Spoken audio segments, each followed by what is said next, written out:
and welcome back to HBC. In our last video we covered the equipment that you'll use in the brewing process. Today we're going to start with the actual process itself. You're here on one of our brew days.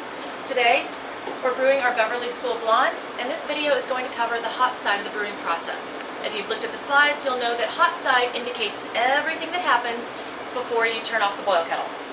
So let's get started with our milling. This is our grain room here at HBC. We've got our whole collection of base malts, specialty malts, and extra ingredients. Today we're working with our mill. So let's just get ourselves familiar with this piece of equipment. Here you have your hopper. And inside your hopper, if you look down, you'll see our rollers. This is a 2-roller mill. If you're really lucky, you'll get to eventually work in a brewery that has a 3 or 4 roller mill, but for us this works just fine. Down here we have our power supply with our on-off switch, pretty simple there. And then we have a cabinet. Inside our cabinet, you'll see the motor that drives the mill, as well as the bottom of our hopper. Those numbers indicate the gap of the mill, or the space between the rollers.